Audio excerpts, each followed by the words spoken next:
The Tale of Three Brothers. There were once three brothers who were traveling along a lonely, winding road at twilight. In time, the brothers reached a river too deep to wade through and too dangerous to swim across. However, these brothers were learned in the magical arts, and so they simply waved their wands and made a bridge appear across the treacherous water. They were halfway across it when they found their path blocked by a hooded figure. Death spoke to them. He was angry that he had been cheated out of 3 new victims, for travelers usually drown in the river. But Death was cunning. He pretended to congratulate the 3 brothers upon their magic, and said that each had earned a prize for having been clever enough to evade him.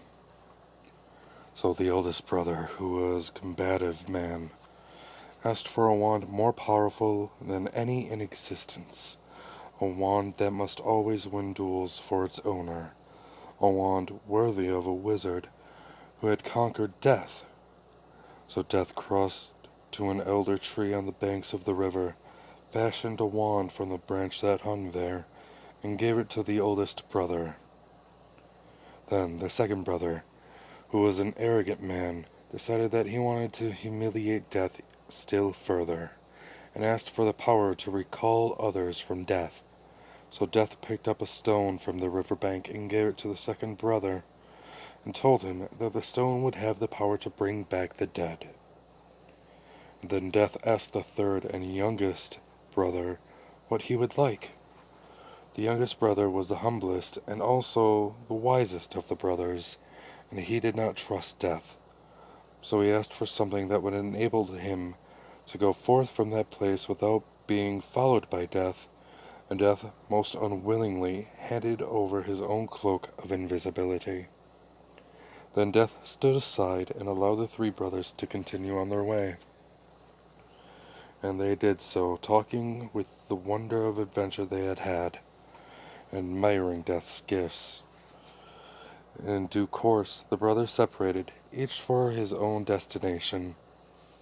The first brother traveled on for a week or more, and reaching a distant village, sought out a fellow wizard with whom he had a quarrel. Naturally, with the elder wand as his weapon, he could not fail to win the duel that followed.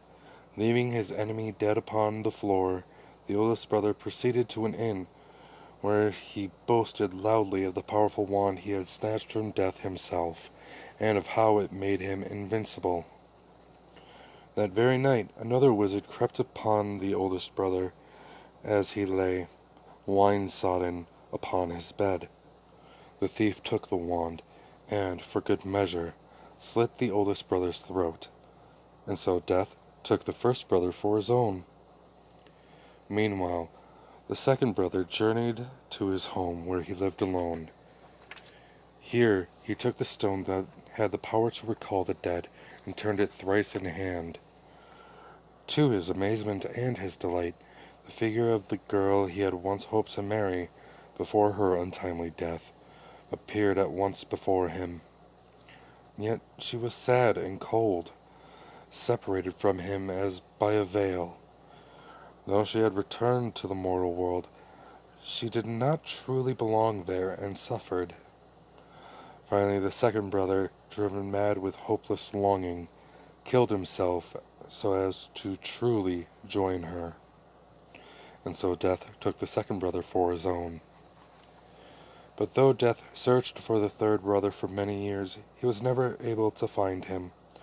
It was only when he had attained great age that the youngest brother finally took off the cloak of invisibility and gave it to his son. And then he greeted Death as an old friend, and went with him gladly, and, equals, they departed life.